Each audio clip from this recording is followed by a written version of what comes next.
구하시고 천국까지 이끄시는 우리 하나님 아버지 진심으로 감사를 드립니다. 이 시간 우리가 늘 함께 하시고 우리를 이끄시는 주님께 감사하며 우리의 모든 생명과 우리의 목표가 예수 그리스도가 되길 소원하며 찬양을 드립니다. 우리의 찬양을 받아 주시옵소서. 감사드리며 예수님 이름으로 기도합니다. 아멘. 찬송가 183장 같이 함께 찬양하시겠습니다.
시간이 되었으므로 차양대 창에 맞추어서 삼위 하나님께 예배드리겠습니다.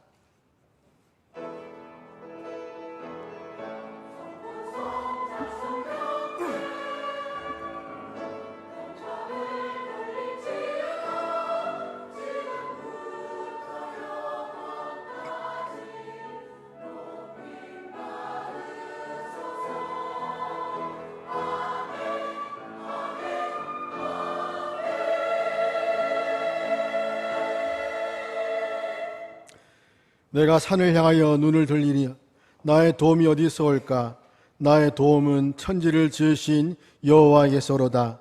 은혜와 자비가 풍성하신 하나님 아버지, 저희들에게 예배의 자리로 불러주시고 또한 예배할 수 있는 은혜를 주시니 감사합니다.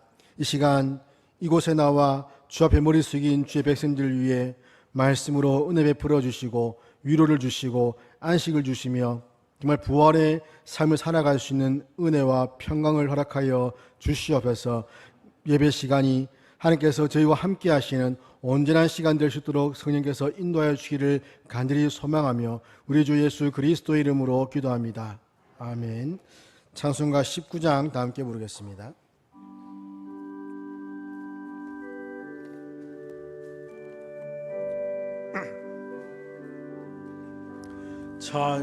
찬송하는 소리서 사람 기뻐하도다. 하늘 아버지의 이름 거룩하도다. 세상 사람 찬양하자. 거룩하신 하나님께 할렐루야 할렐루야 할렐루야 아멘. 하나님의 나라 권세 영원토록 있도다. 하나님의 영광 나라 거룩하도다. 하늘 보좌 계신 주님 세상 주관하시도다. 할렐루야 할렐루야 할렐루야 아멘. 하나님의 크신 섭리 그 뜻대로 되도다. 우리 아버지의 뜻은 거룩하도다. 주여 속히 임하소서. 기쁜 나를 주옵소서. 할렐루야 할렐루야 할렐루야 아멘.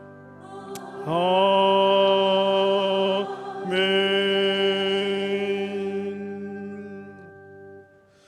다 함께 사도신경으로 우리의 신앙을 고백하겠습니다. 나는 전능하신 아버지 하나님 천지의 창조주를 믿습니다. 나는 그의 유일하신 아들 우리 주 예수 그리스도를 믿습니다.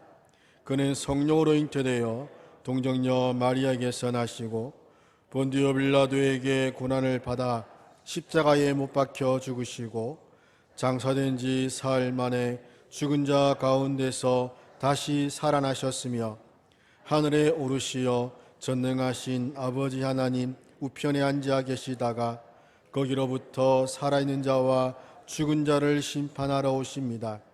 나는 성령을 믿으며 거룩한 공교회와 성도의 교제와 죄를 용서받는 것과 몸의 부활과 영생을 믿습니다. 아멘. 조청현 장로님 예배를 위해서 기도하겠습니다. 다 같이 기도드리시겠습니다. 주님 감사합니다. 성도들이 다 같이 예배드릴 수 있게 해주시는 감사를 드립니다. 코로나로 인해서 작은 교회에서는 50% 이상, 중소교회에서는 30, 40% 이상의 교회를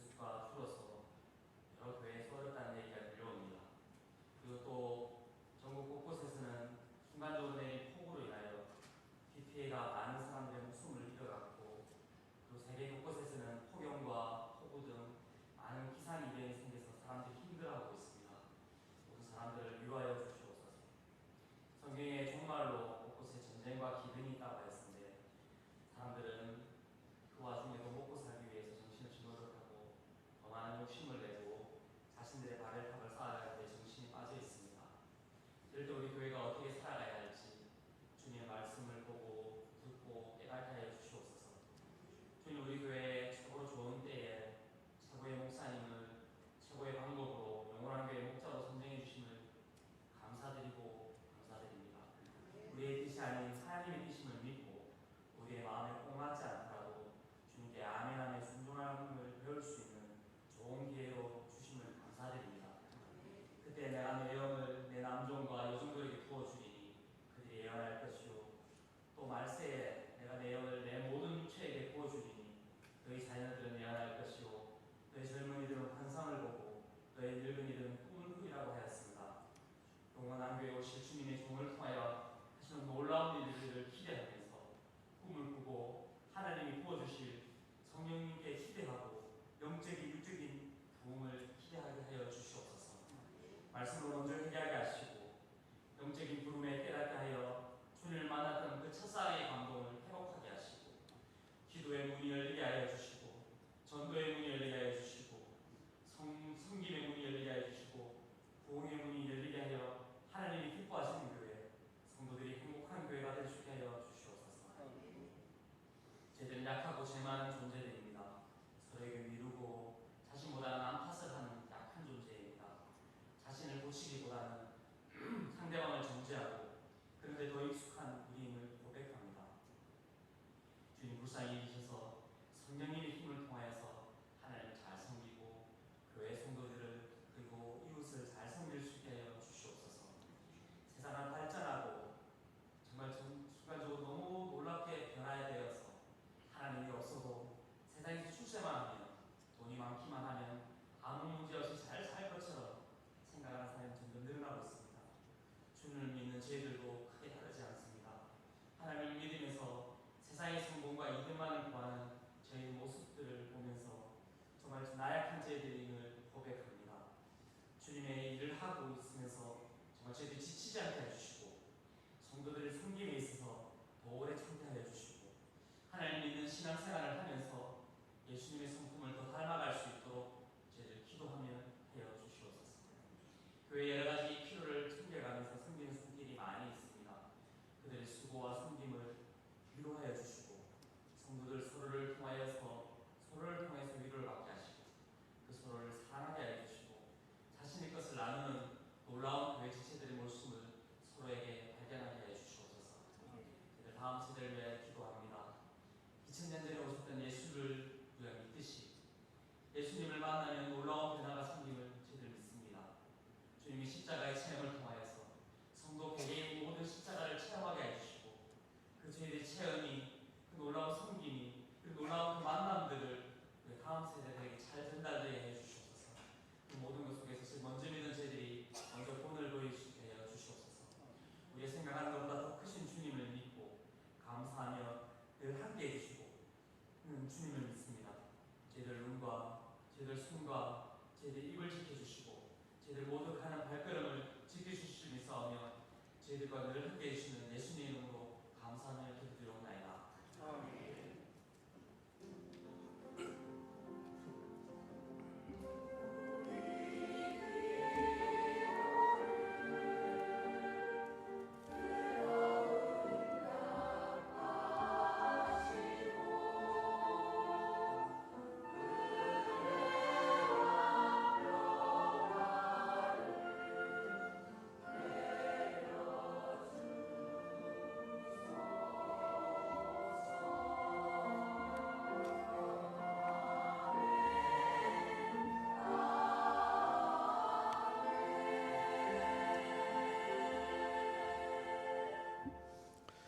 오늘 우리에게 주시는 하나님 말씀은 로마서 6장 1절부터 11절 말씀입니다.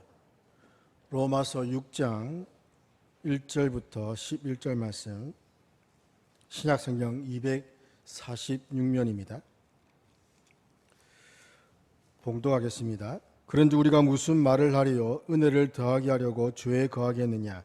그럴 수 없느니라. 죄에 대하여 죽은 우리가 어찌 그 가운데 더 살리요?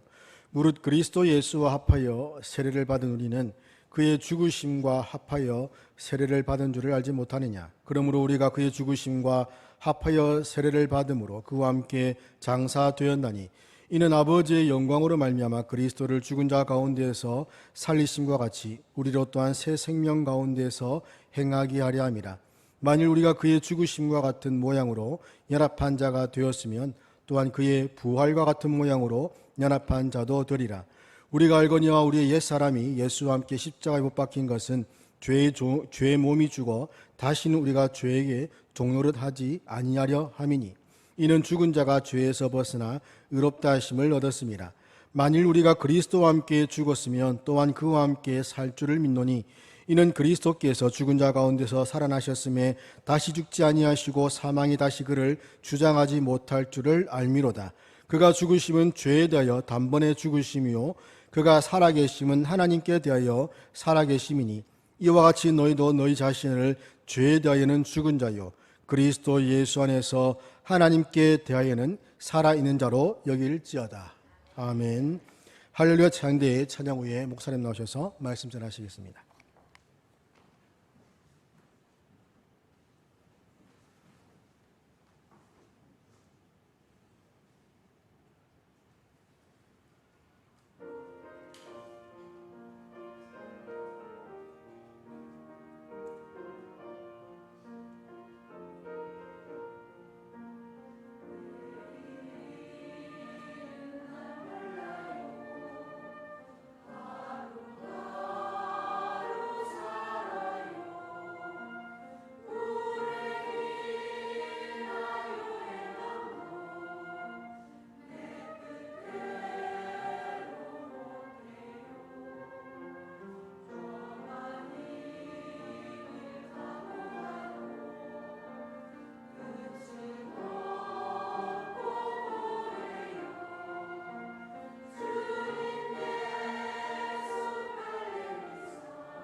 주님의 크신 은혜가 여러분과 함께 하시기를 축복합니다.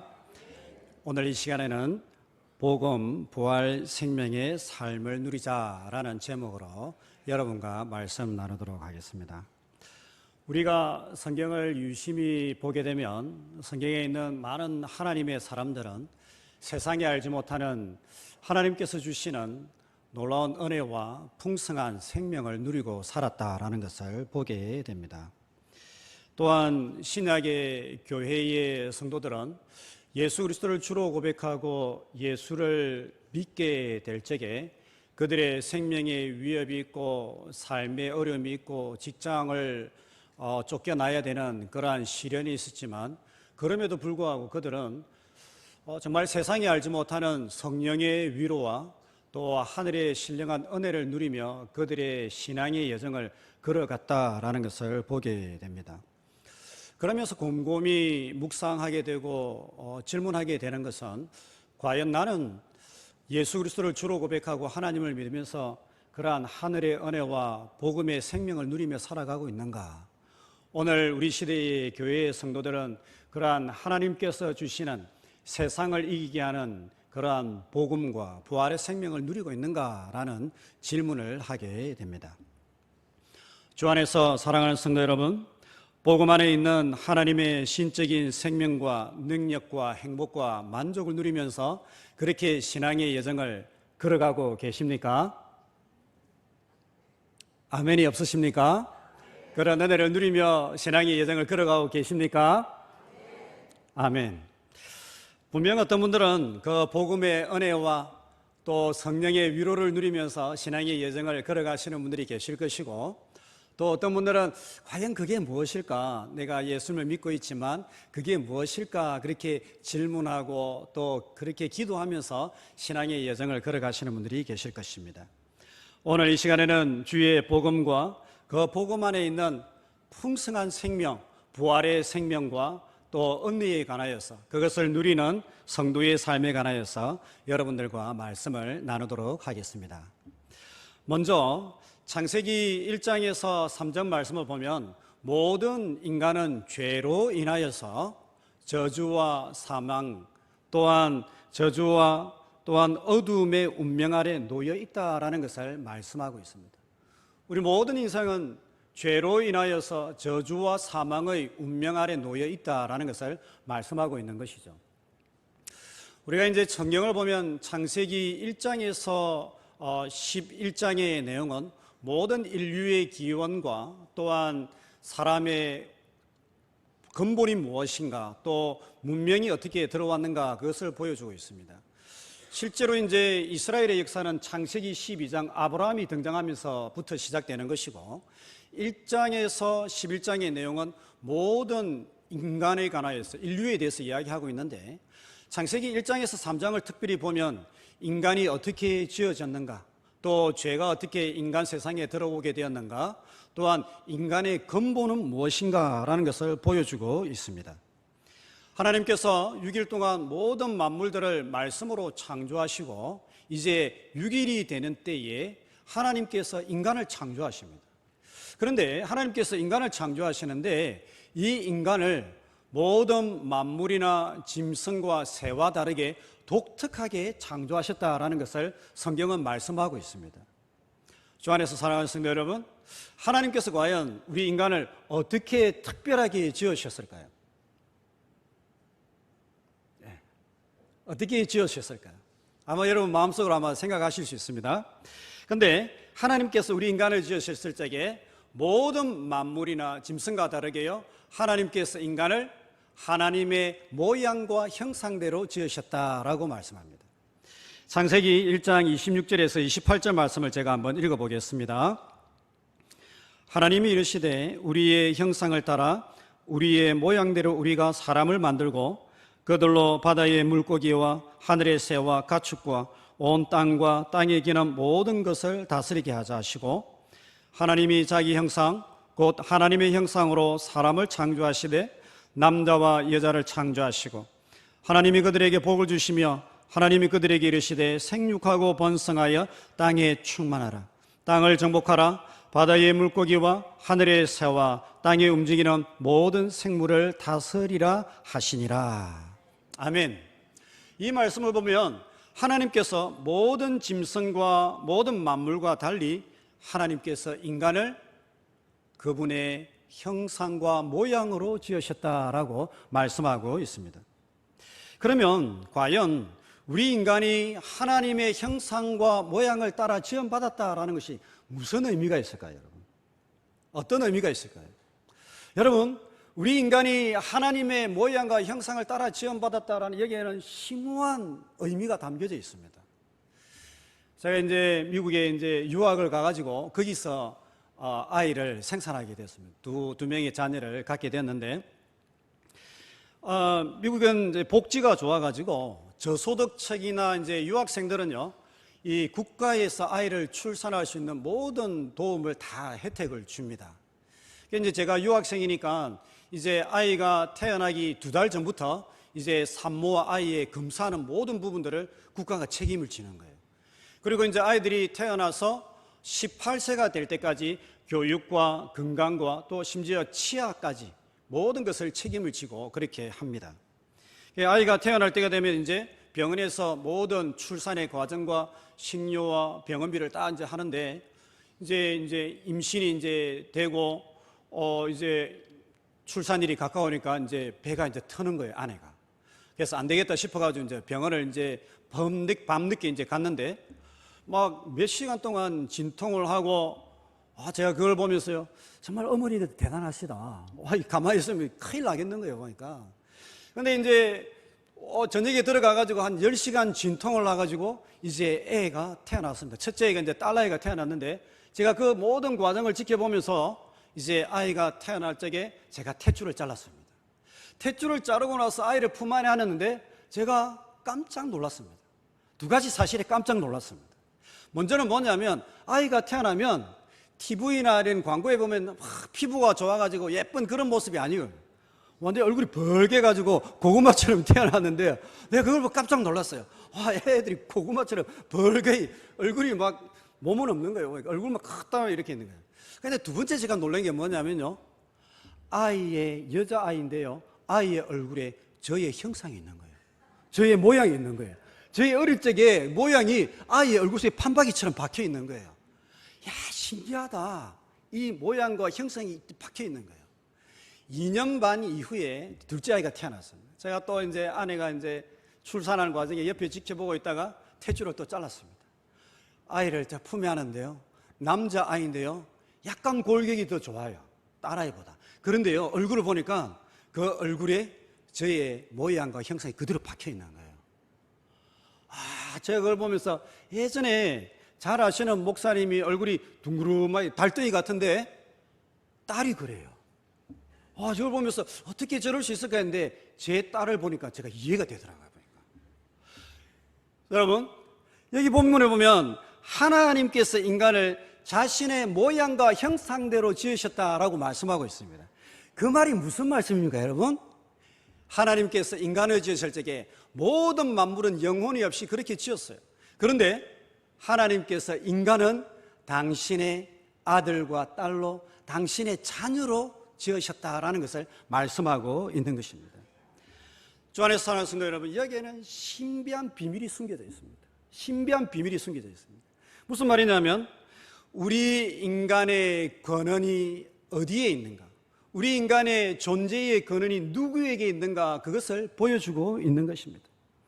우리 인간의 근원은 하나님에게서 왔다라는 것을 이야기하고 있습니다. 그렇기 때문에 우리 모든 인간은 하나님으로부터, 하나님과의 관계가 올바로 될 적에 하나님으로부터 참된 만족과 참된 행복과 위로와 삶의 안정을 찾게 된다라는 것을 말씀하고 있는 것입니다.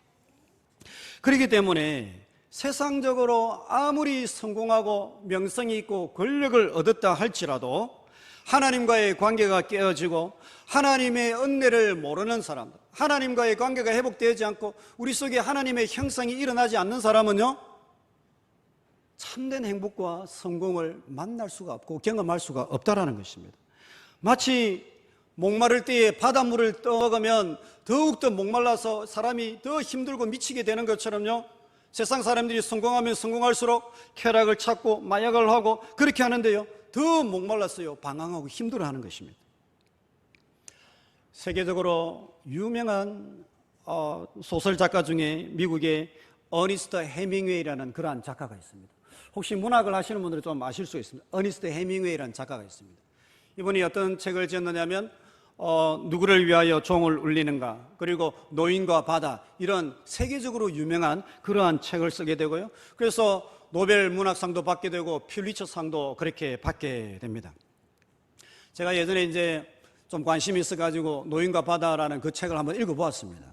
읽어봤는데 여러분 혹시 읽어보신 분들 아실 텐데요, 거기 등장인물이 없어요. 이야기가 진행이 되려면 주인공이 있고, 주인공을 괴롭히는 사람이 있고, 악당이 있고, 또 뭐 이게 스토리가 풀려나가는 게 있어야 되는데, 이 노인과 바다에는 등장인물이 없어요. 진짜 노인, 그리고 바다, 그리고 갈매기, 물고기, 이렇게 있습니다. 그런데 이 노인이 물고기를 잡으면서 어떻게 이 바다랑 이야기하고, 오늘 파도가 많이 치네, 저 갈매기 끼룩끼룩 잘 놀고 있네, 이런 이야기하면서요, 고기 잡는 그 과정들을 설명을 해갑니다. 어떻게 고기를 잡아야 될까? 큰 고기를 잡아 기분이 좋았는데 상어가 또 찾아와가지고 물고기를 뜯어먹고 이런 것을 보면서요, 허무함을 설명을 합니다. 그런데요, 세계에 있는 사람들이 열광을 하는 거예요. 이것이 우리 인생의 모습과 인생의 허무함을 보여주고 있다면서요, 이 세계에 있는 사람들이 열광을 하게 되고 퓰리처 수상을 하게 됩니다. 얼마나 유명하게 되는지, 이 사람이 명성을 얻게 되고 부를 얻게 되고 이름을 얻게 되고, 이 어니스트 해밍웨이가 찾아갔던 스위스의 그 커피숍은요, 지금도 유명해가지고요, 그 사람이 차고 미어 터지는 것입니다. 모든 권력과 모든 명성과 쾌락을 얻기 위해서 심지어 5번이나 결혼을 하게 되는데요, 참된 만족과 행복이 없는 거예요. 참된 만족과 행복과 기쁨이 없는 거예요. 그래서 이 사람이 하루는 자기 집에 있는 총을 들고, 엽총을 들고요, 자살을 합니다. 자살하는 거예요. 소망이 없다는 거예요. 하나님 없는 인생은 성공하면 성공할수록요, 더 목마르고 허무하다는 것을 보여줍니다. 왜 그렇습니까? 창세기 3장을 보면 우리 인간이 사탄의 뱀의 꾀임에 넘어가가지고 죄를 짓고 하나님의 형상이, 우리 속에 있는 하나님의 형상이, 모양이 깨어져 버린 거예요. 그리고 하나님과의 관계도 단절되어 버린 거예요. 그러니까는 하나님으로부터 말미암는 참된 만족과 행복과 은혜와 기쁨이 사라져 버린 거예요. 하나님이 없으니 우리 인간의 운명이 저주와 어둠에 놓이게 됐다는 것을 단적으로 보여주고 있는 것입니다. 그 이후부터는요, 우리 인간의 모든 인류의 운명이 음악이 있고 영화가 있고 재미있는 쾌락들이 있을지라도요, 그 인생의 운명은 죄와 절망과 어둠과 사망이 지배하게 되었다라는 것을 말씀하고 있는 것입니다. 그렇다면 성경은 여기서 끝나는가? 그렇지 않습니다.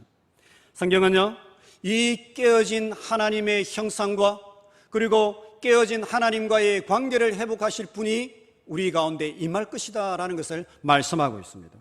그래서 구약 성경은 오실 예수 그리스도, 죄가 없으신 유일하게 하나님의 아들로서 우리 가운데 죄가 없으신 분으로 오셔서 우리를 다시금 회복하고 우리 속에 하나님의 형상을 회복하고 하나님과의 관계를 회복함으로써 참된 만족과 영광과 지혜와 능력을 주실 오실 예수 그리스도를 이야기하고 있고, 신약 성경은요, 오신 예수 그리스도를 이야기하고 있습니다. 예수 그리스도가 우리의 모든 죄를 사하고 우리를 회복하셨다라는 것을 말씀하고 있는 것입니다. 두 번째 대지로 로마서 6장의 복음은 하나님의 성도가 그리스도와 신비한 연합을 이루게 될 적에 하나님의 형상을 회복하게 되고 하나님과의 관계를 회복하게 된다라는 것을 말씀하고 있습니다. 성도는 그리스도와의 신비한 연합을 통하여서 하나님의 형상을 회복하고 하나님과의 관계를 회복하는 축복을 누리게 된다라는 것을 말씀하고 있는 것입니다. 로마서 6장은 성경에서 가장 심오한 복음, 그것이 무엇이냐면 하나님의 백성들이 성령 안에서 누리게 되는 그리스도와의 연합에 관해서 말씀하고 있고 그 연합을 말하는 세례에 관해서 말씀하고 있습니다.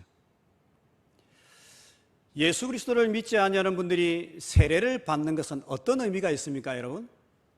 또한 우리가 매년마다 이 밖에 참여하게 되는 세례는 어떤 의미가 있습니까, 여러분?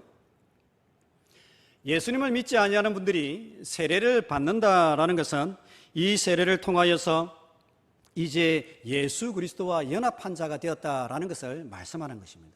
예수 그리스도와 연합하고 이제 하나님의 가족이 되었다. 예수 그리스도의 가족이 되었다. 하나님의 자녀가 되었다라는 것을 말씀하고 있는 것입니다. 성도가 정말 매년마다 이 세례를 통하여서 세례에 참여하는 것, 성찬식에 참여하는 것, 이것은 여러분 어떤 의미가 있는가? 그것은 다름이 아니라 예수 그리스도에게 일어난 일들이 나에게도 일어난다는 것입니다. 예수 그리스도에게 일어난 그 놀라운 사건들이 나에게도 일어나고 예수 그리스도에 관한 사실들이 나의 사실이 된다는 것을 말씀하는 것입니다. 그러면 예수 그리스도에게 어떤 일들이 일어났습니까, 여러분? 오늘 로마서 본문을 보면요, 예수 그리스도는 지상의 사역을 통하여서 두 가지 거대한 사건들을 성취하셨다라고 말씀하십니다. 그것은 다름이 아니라 예수 그리스도의 죽음과 예수 그리스도의 부활의 사건이 성취되었다라고 말씀하고 있는 것입니다. 그리고 더 놀라운 사실은 예수 그리스도를 주로 고백하고 성령 안에서 예수 그리스도와 연합된 하나님의 백성 성도는 그 예수 그리스도의 죽음과 예수 그리스도의 부활에 동참하는 신비하고 놀라운 은혜를 누리게 된다라는 것을 이 로마서 말씀은 우리에게 말씀하고 있습니다. 로마서 6장 4절에서 7절 말씀을 우리 한번 다 같이 한번 보겠습니다. 오늘 우리가 읽었던 로마서 6장 4절에서 7절 말씀을 다 같이 한번 보도록 하겠습니다. 시작. 그러므로 우리가 그의 죽으심과 합하여 세례를 받음으로 그와 함께 장사되었나니 이는 아버지의 영광으로 말미암아 그리스도를 죽은 자 가운데서 살리심과 같이 우리로 또한 새 생명 가운데서 행하게 하려 함이라. 만일 우리가 그의 죽으심과 같은 모양으로 연합한 자가 되었으면 또한 그의 부활과 같은 모양으로 연합한 자도 되리라. 우리가 알거니와 우리의 옛 사람이 예수와 함께 십자가에 못 박힌 것은 죄의 몸이 죽어 다시는 우리가 죄에게 종노릇하지 아니하려 함이니 이는 죽은 자가 죄에서 벗어나 의롭다 하심을 얻었음이라. 아멘. 사도 바울은 성도의 신비한 연합을 이야기하고 있는데 그것은 다름이 아니라 예수 그리스도께서 죽으실 때에 우리도 함께 죽었다라고 말씀하십니다. 그러나 더 놀라운 사실은 이 죽음에만 머물러 있는 것이 아니라 예수 그리스도가 부활하실 때에 우리 성도들도 부활하는 은혜와 부활의 생명을 누리게 된다라고 말씀하고 있는 것입니다. 그런데 이 사도 바울의 말씀을 보면요, 놀라운 것은 무엇이냐면 예수 그리스도께서 죽으실 때에 단순히 육체의 죽음으로만 끝난 것이 아니다라고 이야기합니다. 단순히 육체의 죽음으로 끝난 것이 아니라 예수 그리스도께서 죽으실 때에 무엇에 대하여 죽으셨는가? 죄에 대하여서 죽게 되었다. 죄의 권세를 예수 그리스도께서 십자가에 달리심으로 인하여서 죄의 권세와 사망의 권세를 깨뜨리시고 예수 그리스도를 믿는 하나님의 백성들도 더 이상 죄악의 영향을 받지 아니하는 죄악의 죽은 자로 우리를 인도하신다라는 것을 말씀하고 있는 것입니다.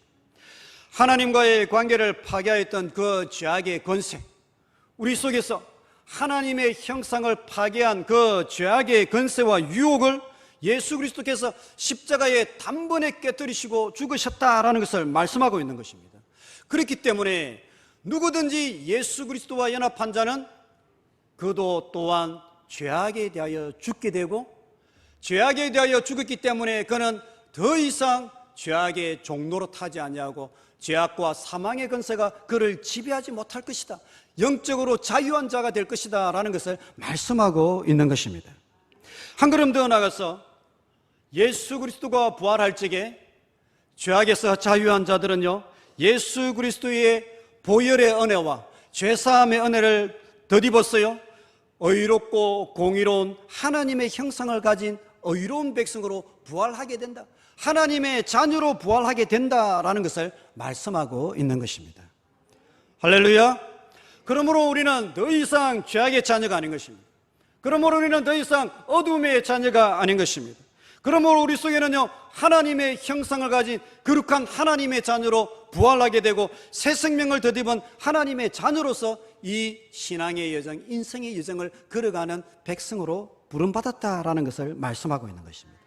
더 무엇보다도 하나님과의 관계를 회복하게 되고 하나님의 자녀의 권세를 회복하고 그 권세를 누리는 하늘의 복의 자녀로, 성도로서 우리를 인도하신다라는 것을 말씀하고 있는 것입니다. 사랑하는 성도 여러분, 제가 이 용호동 거리에 나갔는데 어떤 분이 저한테 와가지고 집 한 채 사주십시오 이렇게 이야기한다 하십시오. 그럼 제가 사주겠습니까? 안 사주겠습니까? 아무리 윤리 도덕적으로 생각한다 하더라도 제가 집 한 채 사달라면 사주겠습니까? 안 사주겠습니까? 당연히 안 사주죠. 그런데 이제 제 아들이 와가지고 아버지 집 사주세요. 아버지 유학 보내주세요. 속으로 이놈의 자식이 무슨 생각으로 무슨 말로 이렇게 하고 있냐 이렇게 할 수 있겠죠. 그러나 사주겠습니까? 안 사주겠습니까? 능력이 되면 사주겠죠. 그죠? 우리 하나님 아버지는 능력이 되시는 분이십니까? 안 되십니까? 하나님 아버지 앞에서요, 우리가 자녀의 권세를 회복하게 되면요, 그때부터 기도의 응답이 일어나는 줄로 믿습니다. 하나님 앞에 은혜를 누리게 되고 예수 그리스도의 죽음과 함께 우리가 죄악의 죽은 자가 되고 예수 그리스도의 부활과 함께 하늘의 생명과 의로운 백성과 하나님의 형상을 회복한 하나님의 자녀, 하나님과의 관계를 회복한 백성으로 새롭게 부활하게 될 적에요, 그는 자녀의 권세로서 기도 응답을 누리게 되고요, 어둠이 더 이상 그를 지배하지 못하고 이 세상 가운데 세상이 알지 못하는 하나님의 음성과 하나님의 인도하심과 하늘의 신령한 은혜와 축복을 누리는 거룩한 백성이 되는 줄로 믿습니다. 할렐루야. 주 안에서 사랑하는 성도 여러분, 여러분은 예수 그리스도를 주로 고백하고 그분을 주님으로 믿을 적에 예수 그리스도께서 죄악에 대해 죽고 은혜의 의에 대하여서 살아나시는 그 죽음과 부활에 동참하는 그러한 그리스도와 연합한 성도의 은혜를 누리고 계십니까? 저는 여러분들이 그 그리스도의 죽음과 부활에 동참하는 신비한 연합을 이룬 참 성도, 참 하나님의 백성이 되시기를 주님의 이름으로 축복합니다. 그렇기 때문에 세상에 알지 못하는 하나님의 은혜와 하나님의 생명과 하나님의 지혜와 권능을 누릴 수 있는 그러한 신앙의 여정을 걸어가는 복된 성도들이 되시기를 주님의 이름으로 축복합니다. 셋째로, 우리 기독교인들은 복음 안에서 부활의 생명을 누리는 성도의 삶을 살아가야 하는 줄로 믿습니다. 우리 기독교인들은 복음 안에서 부활의 생명을 누리는 성도의 삶을 살아가야 하는 것입니다. 우리가 신약 성경을 유심히 보게 되면 마태, 마가, 누가, 요한복음은요, 예수님의 탄생과 예수님의 생애와 특별히 이제 십자가 죽음에 관한 그리고 부활에 관한 말씀은요, 아주 짧게 다루고 이제 끝을 맺습니다. 그런데 우리가 이제 이 사복음서 이후에 사도행전의 말씀부터 보게 되면요, 이 사도행전과 23권, 23권의 이 신약 성경의 말씀은 주로 보면 예수 그리스도의 부활에 관한 말씀을 다루고 있습니다. 그래서 신약 성경의 사도들이 전하였던 설교의 핵심 요지는 무엇인가? 그것은 다름이 아니라 예수님께서 죽음에서 부활하셔서 하나님의 아들로 인정을 받으셨다라는 것, 이것이 사도들의 설교의 핵심 요소입니다. 죽음에 관한 내용도 있지만요, 더 중요한 것은 예수 그리스도께서 죽음의 권세를 이기시고 부활하심으로 하나님의 아들로 인정을 받으셨다. 뿐만 아니라 사도 바울의 놀라운 설교들은 어디에 초점을 맞추고 있느냐면, 복음을 받은 성도들은, 하나님의 복음을 받은 성도들은 예수 그리스도의 부활의 생명에 참여하여서 우리의 삶에 찾아오는 크고 작은 환난 가운데에 넉넉하게 이기는 하늘에 속한 성도, 부활 생명을 누리는 성도가 되어야 된다라는 것을요, 사도 바울은 구구절절히 강조하고 있습니다. 이 놀라운 보배를, 이 놀라운 예수 그리스도, 이 놀라운 예수 그리스도의 부활의 생명을 우리가 질그릇에 가졌다. 우리 깨어지기 쉽다. 그러나 예수 그리스도를 믿을 때에 그 부활의 생명과 은혜와 능력을 누리는 것이 우리의 영적인 부르심이고 우리의 특권이다라는 것을 사도 바울은 구구절절히 강조하고 있습니다. 로마서 8장 34절에서 39절을 우리 다 같이 한번 펴서 읽어보도록 하겠습니다. 로마서 8장 34절에서 39절 말씀입니다. 혹시 펜이 있으신 분들은 줄을 긋고 한번 읽어보셔도 좋을 것 같습니다. 우리 다 같이 한번 읽어보도록 하겠습니다. 시작. 누가 정죄하리요? 죽으실 뿐 아니라 다시 살아나신 이는 그리스도 예수시니 그는 하나님 우편에 계신 자요 우리를 위하여 간구하시는 자시니라.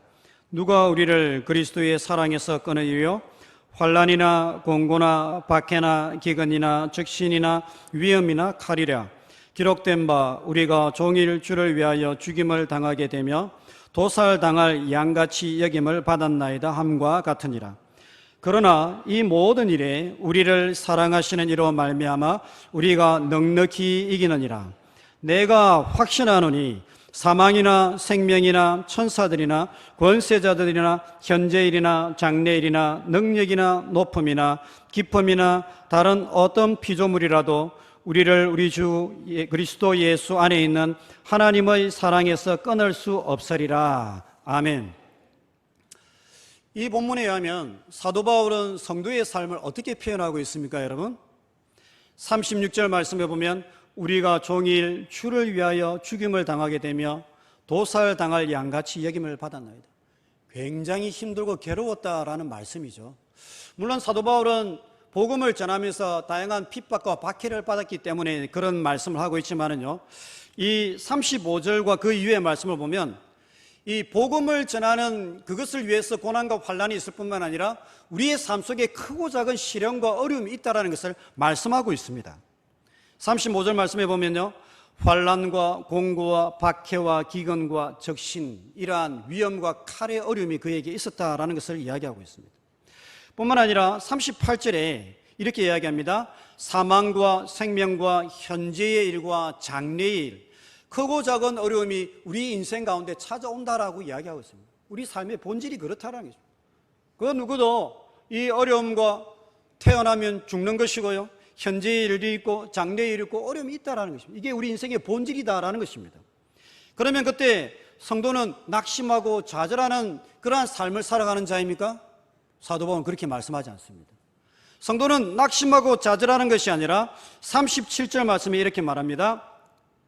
그러나, 중요하죠. 그러나 이 모든 일에 우리를 사랑하시는 이로 말미암아 우리가 넉넉히 이기느니라. 아멘. 넉넉히 이기느니라. 할렐루야. 우리를 사랑하시는 이로 말미암아 넉넉히 이기느니라 라고 말씀하고 있습니다.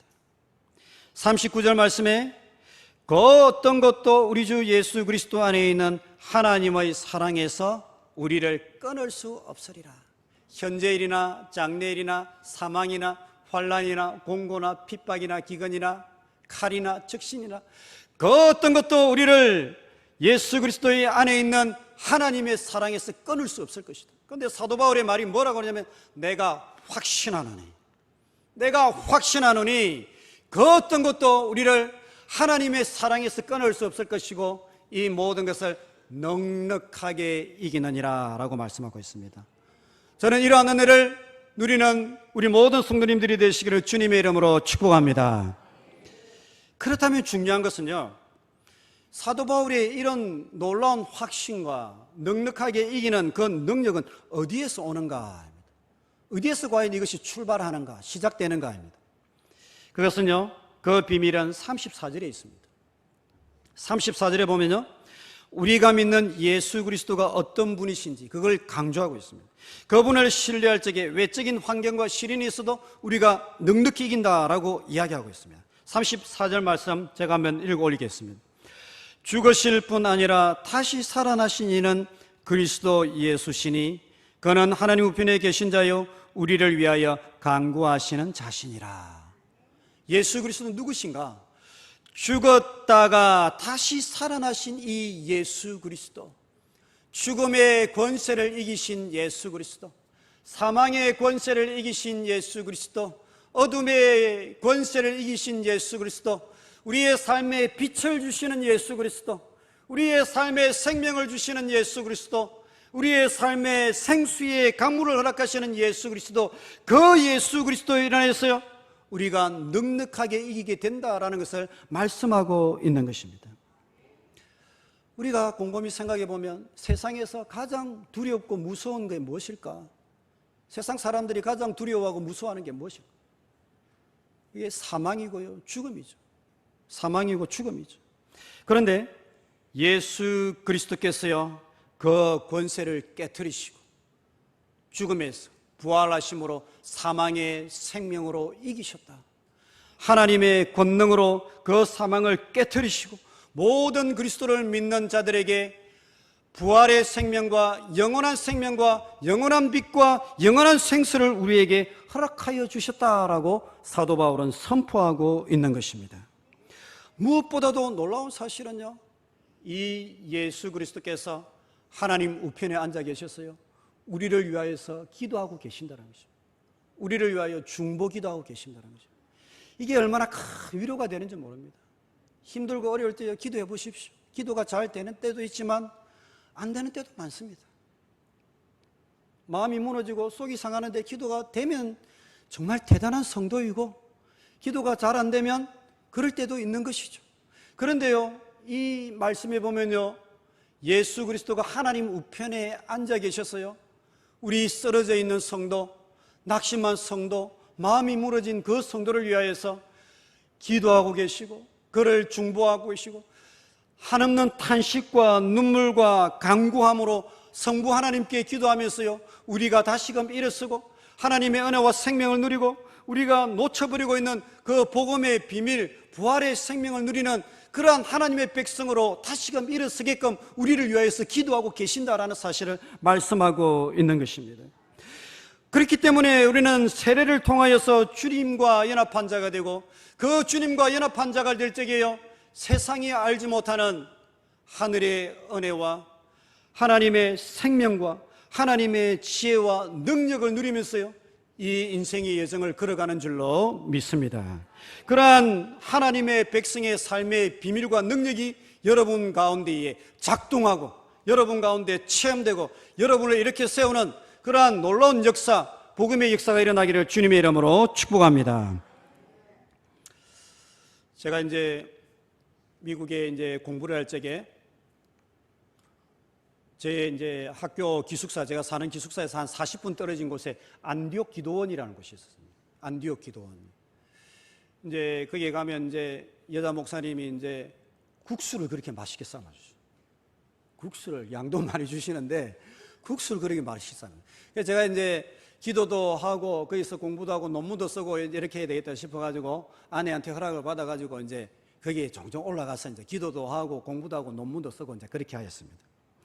근데 이제 제가 이제 한 2, 3일씩 때로는 뭐 4일씩 뭐 이렇게 이제 기도를 하는데요.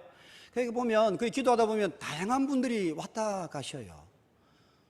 다양한 분들이 왔다 가시는데 이제 뭐 좋은 일이 있어서 기도원 오시는 분들은 그렇게 드물고, 삶의 환난과 강도 만난 분들, 그래서 남편이 바람 피워가지고 우울증에 빠진 여자분들, 그런 분들, 삶은 너무 외적으로는 좋은데 뭐 다 모든 걸 갖췄는데 남편이 바람을 피워가지고 우울증 걸려가지고 기도원 찾아오시는 분들, 목회하시다가 상처받은 목회자들, 또 자녀 문제, 사업의 문제를 가지고요 기도하시는 분들이 기도하러 찾아오시면 굉장히 많이 계셨습니다. 이제 그런 분들과 이제 함께 이제 며칠 더 이제 지내다 보면요 같이 식사도 하고 그러다 보면 그분들이 이제 밥만 먹는 게 아니지 않습니까? 그럼 이제 이야기를 하셔요. 자기의 썰을 푸셔요. 이야기 듣고 보면 또 재밌거든요, 여러분. 재밌는데 이제 듣고 보면 이런 일들이 있어가지고 기도를 하고 오셨구나라는 것을 제가 느끼게 됩니다. 그런데 기도하러 처음에 올 때는 보면 얼굴이 죽을 상이 돼가지고 그렇게 올라오는데 이제 기도를 며칠 하면 당장 기도하면 문제가 해결되는 건 아니지만요. 기도하러 왔을 때 얼굴하고 갈 때 얼굴이 달라요. 근데 집에 갈 때는 보면요, 얼굴이요, 환하게 변화돼 가지고요, 이 얼굴이 인상이 달라지고 그렇게 내려가신 분들이 많이 계셨어요. 제가 보면서 제가 느끼는 거예요. 저분한테 성령이 임했구나. 진짜 하나님 만났구나. 믿음이 생겼구나. 이게 믿음이 생긴 거예요. 삶은 힘들고 어려운데, 고난은 있는데, 저분이 믿음을 가지고 믿음을 무장해서 내려가는 거라 그게 느껴지는 거예요, 제가. 그래서 아무리 근심, 걱정, 두려움을 없애려고 해도요, 그것도 나름대로의 권세가 있어요. 그게 떠나지 않는 거예요. 그런데 기도하고 성령을 체험하면요, 믿음이 생기고 근심, 걱정, 두려움이요, 권세를 풀어버리고요, 영적으로 신령한 은혜를 경험하면서요, 새로운 기대감과 새로운 믿음과 새로운 하나님의 인도하심을 구하면서요, 얼굴이 환하게 돼가지고 내려가는 거예요. 제가 그걸 보면서 저거구나. 믿음 안에서 기도하고 주님의 얼굴을 구하면요, 얼굴이 저렇게 바뀌는구나. 모든 인생 가운데에 고난이 찾아오지만은요, 그 고난이 기도를 만나게 될 적에, 모든 인생이 환난과 시련을 겪게 되지만은요, 그 환난과 시련과 위협이 기도를 만나게 될 적에 그 시련과 환난과 고난은요, 하나님의 섭리와 하나님의 축복으로 변화되는 줄로 믿습니다. 그 시련과 환난이 하나님의 거룩한 손길이 되고요, 하나님의 인도하심이 되고요, 우리의 삶을, 우리의 영혼을 변화시키고요, 우리의 삶 가운데 하나님의 형상을 새롭게 회복하고 하나님과의 관계를 회복하는 하나님의 축복의 통로가 되는 줄로 믿습니다. 그렇기 때문에 하나님의 백성들은요, 세상 사람들은 고난과 시련이 찾아오면요, 그 고난과 시련의 인생이 망가지고 깨어지지만은요, 하나님의 백성들은 그게 아니라는 거예요. 하나님의 백성들은 기도를 통하여서, 말씀을 통하여 주의 얼굴을 구하고 천지를 창조하신 하나님의 능력을 체험하고 하나님을 기대하는 마음이 생기고 하나님을 믿는 마음이 생길 적에는요, 부활의 생명과 부활의 기쁨과 부활의 능력을 체험하는 그러한 복된 백성의 삶을 살아가게 된다라는 것을 이야기하고 있는 것입니다. 하나님의 크신 손길을 체험하는 그러한 삶을 실제로 경험하면서 살아가게 된다는 것을 말씀하고 있는 것입니다. 말씀을 마치겠습니다. 주 안에서 사랑하는 성도 여러분, 신앙의 여정을 걸어가면서요, 복음의 비밀, 부활의 생명을 누리는, 실제로 누리는 그 부활의 생명이 여러분의 삶 가운데에 작동하는, 평안할 때도 작동하지만은 어려움과 낙심이 되는 순간에도 그 하나님의 부활의 생명이 작동하는 그러한 은혜를 누리는 복된 백성이 되시기를 주님의 이름으로 축복합니다. 고난이 기도를 만날 적에, 근심이, 눈물이 기도를 만나게 될 적에 우리의 삶의 아픔과 눈물과 고민이 하나님의 은혜와 섭리로 변화되는 하늘의 역사가 여러분의 생애 가운데 일어나게 되시기를 주님의 이름으로 축원드립니다. 그리스도 안에 있는 부활의 생명, 죽음을 이기신 하나님의 능력을 통하여 정말 구속받은 자들이 기쁨과 찬양으로 이 인생을 여정을 걸어가게 되고, 또한 주님께서 교회를 통해 주신 사명을 기쁨으로 감당하는 그러한 모든 영원함 교회 성도님들이 되시기를 주님의 이름으로 축복합니다. 살아계신 하나님, 저희들을 세상 가운데 택하여 주시고 부활의 생명을 누리고 그 은혜를 감격하는 가운데 이 인생을 여정을 걸어갈 수 있는 하늘의 백성으로 택하여 주신 은혜를 감사를 드립니다. 살아계신 하나님 아버지, 저희들의 영안을 열어주시고 저희들의 삶에 주님의 성령을 한량없이 부어 주시옵소서.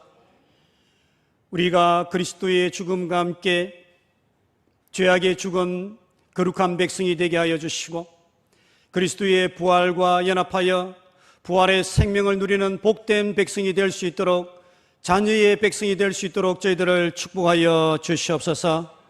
낙심하고 좌절하는 생애가 아니라 하나님을 믿고 하나님을 의지하는 거룩한 능력 있는 성도의 삶을 살아갈 수 있도록 축복하여 주시옵소서. 교회 가운데에 새 일을 행하신 하나님을 찬양합니다. 하나님, 새로운 하나님 아버지 부르심과 새로운 하나님의 역사를 이루어가게 하심을 감사드립니다. 하나님, 귀한 목사님과 하나님, 이 모든 새로운 부르심을 저희들이 기쁨으로 받아들이고 부활의 생명으로 하나님 나라의 영광과 부흥을 위하여서 함께 주님을 섬기는 복된 교회로 주여 축복하여 주시고 은혜를 더하여 주시옵소서. 이 모든 것을 감사드리었고 귀하신 예수님의 이름으로 기도드리옵나이다. 아멘.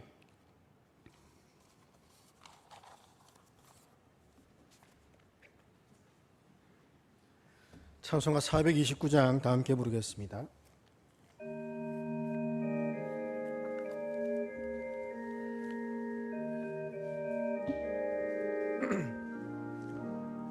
세상 모든 풍파 너를 흔들어 약한 마음 낙심되게 될 때에 내려주신 주의 복을 세워라. 주의 크신 복을 내가 알리라. 받은 복을 세어보아라. 크신 복을 내가 알리라. 받은 복을 세어보아라.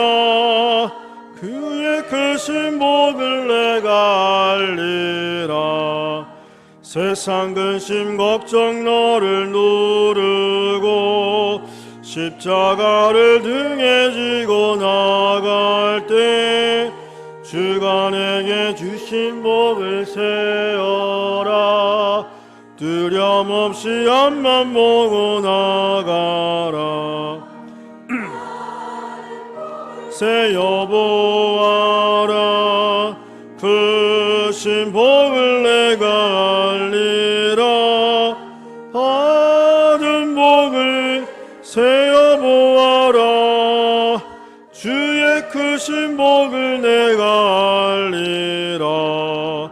세상 권세 너의 앞길 막을 때 주만 믿고 낙심하지 말아라. 천사들이 너를 보호하리니 염려 없이 앞만 보고 나가라. 받은 복을 세어보아라. 크신 복을 내가 알리라. 받은 복을 세어보아라. 주의 크신 복을 내가 알리라. 아멘.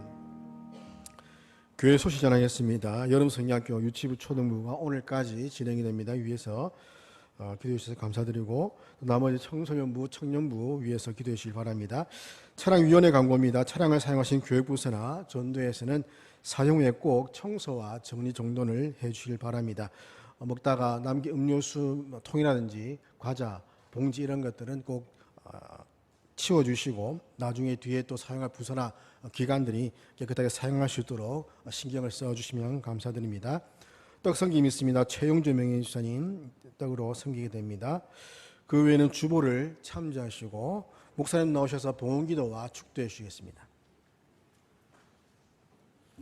살아계신 하나님, 저희들의 세상 가운데에 하나님의 자녀로 택하여 주신 은혜를 감사드립니다.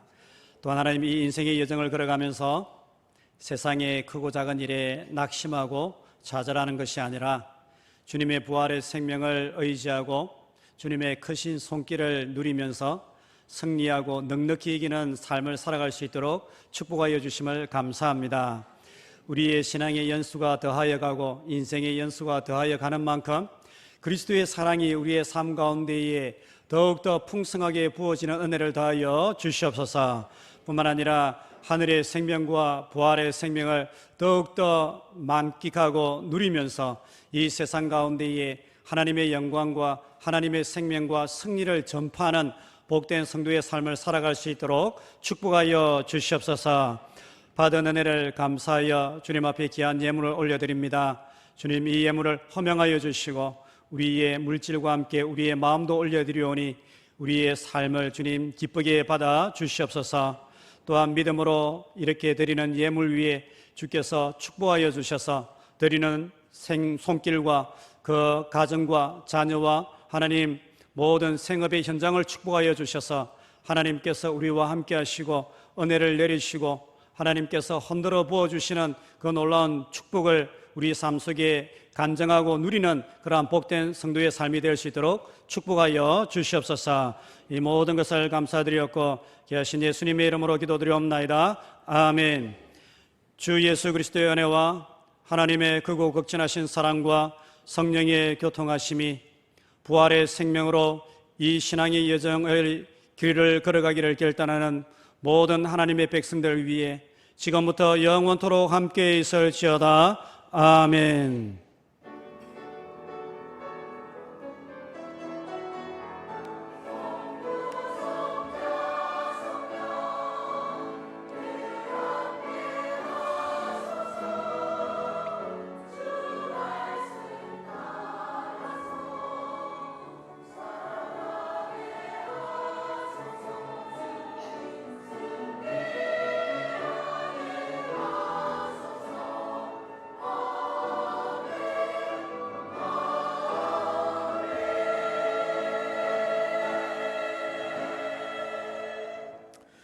저 계신 분들과 인사하시면서 하나님께서 당신을 통해 찬양하고 예배를 마치겠습니다.